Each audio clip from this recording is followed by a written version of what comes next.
Hello, thank you everyone for joining us today. I'm Constable Rob Carver, Public Information Officer with the Winnipeg Police Service. Just one matter to talk about. Yesterday evening at about 9:10 p.m., Winnipeg Police were advised of a motor vehicle collision near Broadway and Memorial Boulevard. The initial information was that a westbound Jeep Patriot had driven through a group of protesters that were part of the Freedom Convoy at the Legislative grounds. The Jeep then fled west, ultimately going down Portage Avenue, where numerous witnesses reported it traveling at high rates of speed and passing through red lights. With the assistance of the RCMP, Winnipeg Police Service officers were able to stop the vehicle in the 4800 block of Portage Avenue at approximately 10:30. The lone male driver was arrested after a brief struggle. The Jeep struck 4 adult males in total. 3 sustained minor injuries that did not require medical attention, and that's actually not quite accurate. They were treated at the scene by Winnipeg Fire Paramedic Service, and the 4th was treated in hospital and released. As a result, a 42-year-old male from Headingley, Manitoba faces charges of assault with a weapon ×4, dangerous operation of a conveyance caused bodily harm ×2, dangerous operation of a conveyance, failed to stop after accident knowing that the driving was reckless ×2, and failed to stop at the scene of an accident ×2. And he is currently in custody. We haven't named the individual yet because charges haven't been formally sworn to, and we are obligated to not release a name until that process is complete. I guess I'll take questions. Jen from Bloomberg News. Hello, Jen. Hi, I had a really difficult time hearing the audio. I'm not sure if I'm on that, but anyway, thanks for taking my question. I'm just wondering if you could comment on the motivation of the driver in the Jeep. Yeah, it's always really difficult, and I'm asked this question often, to attribute a particular motivation to someone's actions. What I can tell you here is that some comments were made by the accused that tends to suggest that this was not specifically about the mandates. I don't have a lot more information, but I think that might be important for the media and the public to understand. Now, whether or not we can sort of rely on those comments is another question. And the individual was taken into custody with some resistance, so this was not someone who was compliant. And the comments were blurted out, but as I will repeat, it looks like the actions were not really as a result of the mandates. Like it's, okay, thank you. And I guess what, I don't want to use this as my fault. I guess what can you say about the tensions or the overall mood at this protest and police expect more violence? We don't. I mean, we're prepared. We're always prepared for the potential of violence in situations like this. We have officers at the scene, and we will continue to maintain WPS presence at the scene until this is over. We have been in constant touch with the organizers on scene. We are not making any changes per se in terms of our stance. I know that as of this morning, protesters on scene have moved some trucks, and that Broadway is now down to 1 lane in either direction. I think giving people in the area some more security, limiting traffic flow, and we've put out on Twitter that we're asking people to, if you don't have to be in the area with a vehicle, then don't. There's a lot of stuff going on. And if you are part of it, or you have to be in the area, then expect some delays traveling in that area. But other than that, we're not, this was really a one-off, I believe. Abigail from Global. Hi there. Sorry, I can't really hear you that well. I'm just wondering if there's any thought or reasoning behind not just completely closing off the street so there's no issue of traffic getting involved in situations like this. That's a really tough decision to make. First of all, there are people who want to be part of this protest and are coming to the area for that reason. And we need to facilitate their ability to peacefully protest. We also need to make sure that people can get in and out of that area and the general downtown area for either regular commutes or emergency needs. And there are people who want to come by and give support, or media are trying to get in. So we're trying to balance those needs with making it safe, but still allowing some vehicular traffic. This is an important area of Winnipeg, and while it is the weekends, it becomes heavy traffic flow during Monday to Friday during commutes. We're trying to balance all of those needs, not only people who live in the city, but people who are trying to express their views and protest in the area. And I'm not sure if this is too close to the motivation question, but I'm wondering if this person had planned on coming and hitting a person, or is it spur of the moment? Is it too soon to answer that? It is too soon. We don't have that answer. And in investigations like this, I mean, unless he chooses to divulge that, we may never get an answer to that. Jill from CBC. Hi there. I'm wondering if you could speak a little bit further on this. When you say it's not believed to be about the mandates, is it believed that the accused was participating in the protest? No, absolutely not. No, the accused was not participating in the protest. But some comments he made after his arrest suggested that his motivation was not specifically about the underlying causes of the protest or the mandates. That's about as far as I can get. I know it's a bit obscure, but I'm really limited in terms of, we don't really go into individuals' motivation. I think it's important here to give some context that he wasn't really for or against either of the general views that are sort of floating around this country. Other than that, I can't give you a lot. Have police encountered any other violence or incidents similar in nature directed at or involving protesters? We have not, and I can tell you that we are in very regular contact with protesters and the organizers, and everyone is being incredibly cooperative, and we've had no issues other than this particular one. Luckily, no one was seriously hurt, but nothing other than this. It has been quite well managed, and we'd like to thank everybody involved for their continued cooperation. It has really made the police job much easier and made it easier on the citizens of Winnipeg. Glenn from Sun.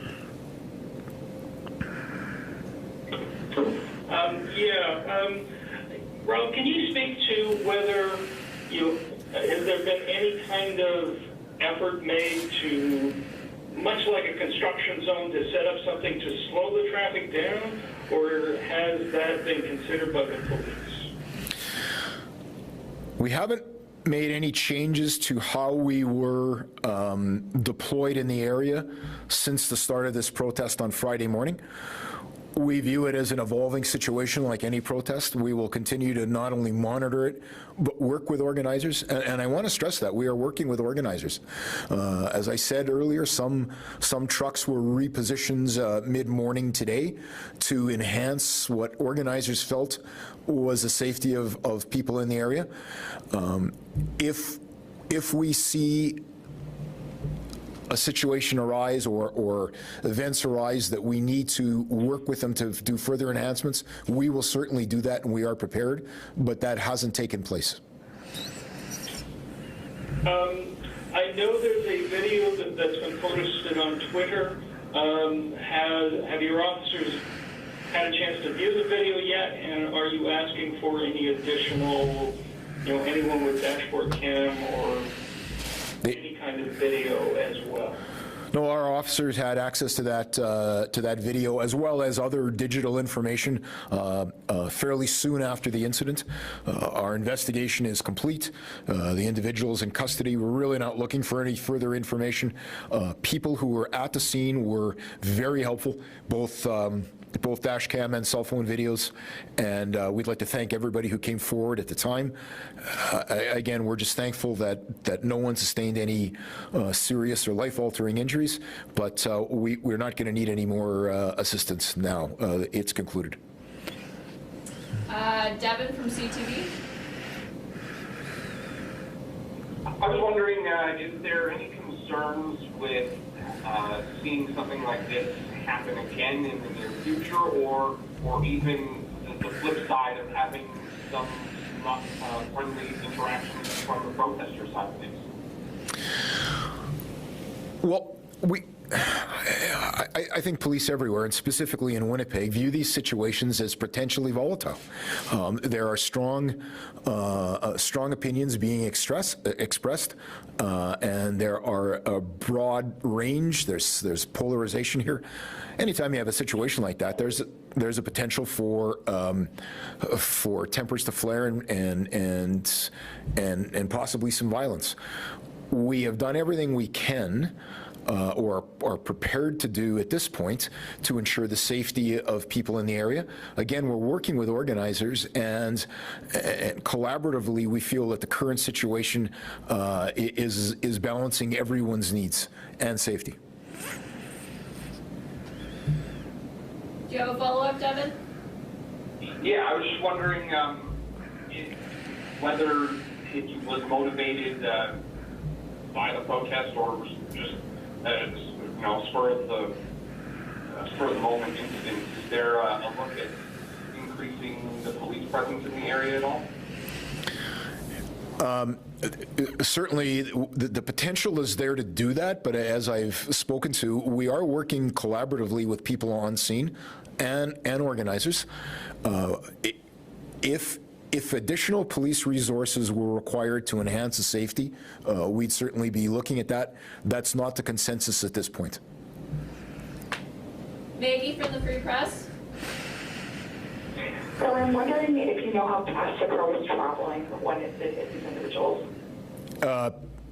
I'm not going to speak to it, but the video is all over social media. You can take a look for yourself. It's it was moving at a fairly decent clip, and it's pretty miraculous that nobody sustained any serious injuries.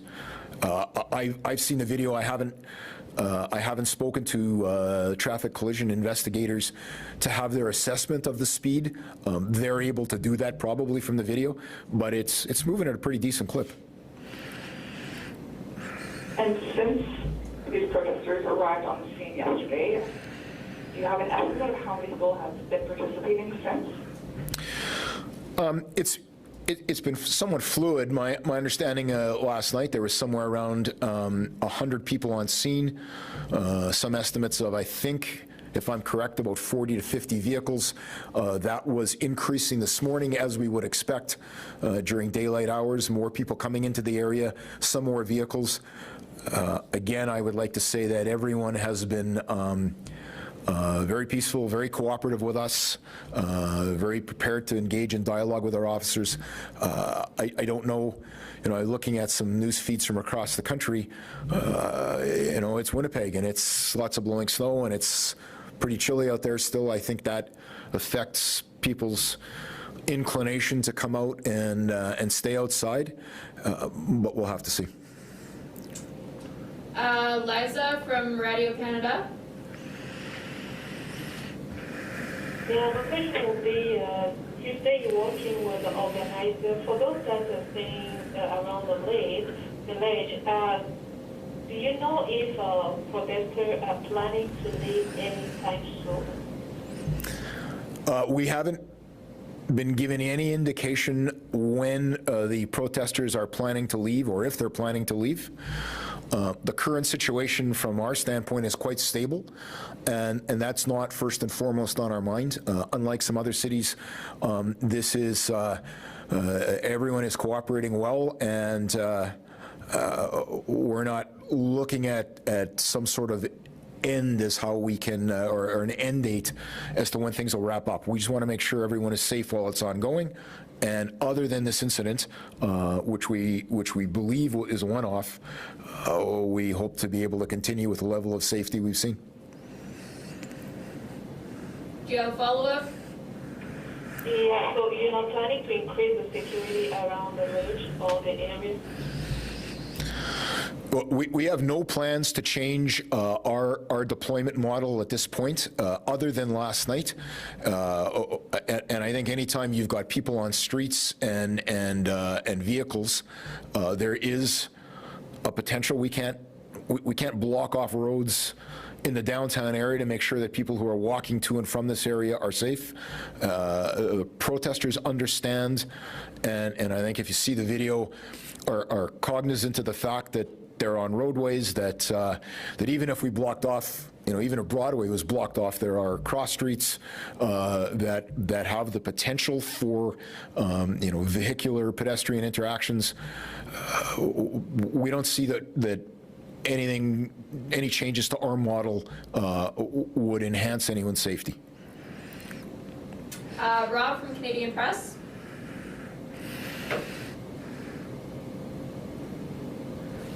Up there. Does anyone else have any further questions? Well, if that's it. Here from CTV, I was just wondering, do we know if this person had committed a crime earlier in the day and was fleeing, or do they have any criminal history at all? As far as I'm aware, the person had no previous police involvement, and this was not related to any other criminal offense. Nope. Rob, can you say if this incident was believed to be targeted or intentional against the protesters? It does appear that way, yes.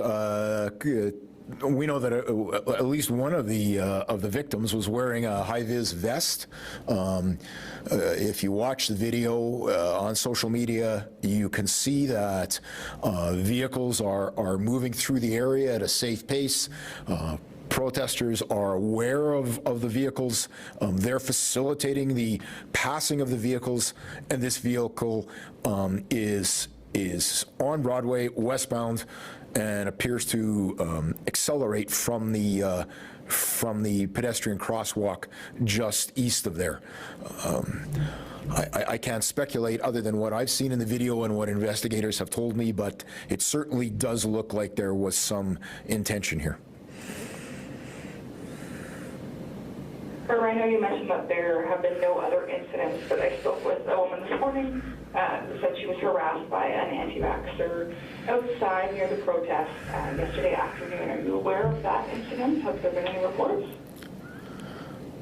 So I'm not, but as I said earlier, this is an extremely polarizing situation. There are very divergent views, not only here, but across the country, beyond that. And I'm not sure what the definition of harassment is, but people with strongly held beliefs get pretty passionate about those beliefs. And those sorts of interactions really don't become police matters unless they become criminal.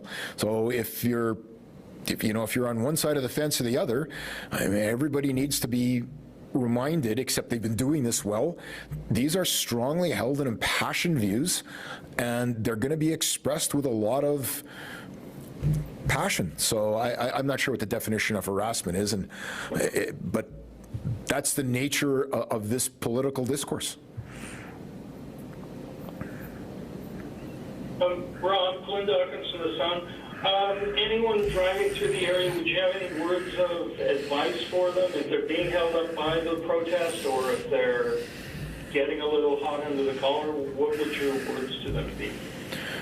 Well, Glenn, we put out on Twitter today a reminder that, really, if you don't need to be in that area, then pick another route to travel through. We've got a number of protesters and vehicles slowing traffic. If you don't need to take that route, then find a different route. If you have to take the route, or you're in the area because of your beliefs, then be prepared to be delayed, and there's no sense getting short-tempered about it. Traffic will be delayed, and if it's ongoing past the weekend and into a Monday morning commute, there will continue to be delays. I'd like to stress that delays are something that anybody in an urban center has been used to over the last decade in terms of political concerns, and I'd like to make sure that everyone understands that a delay is a small inconvenience. We haven't shut down parts of downtown. We haven't limited traffic. We haven't eliminated traffic flow. And again, I'd like to thank everybody involved for their cooperation. Delays are going to be expected, and patience are going to be required. Anything further from any reporter? Thank you. Thank you very much.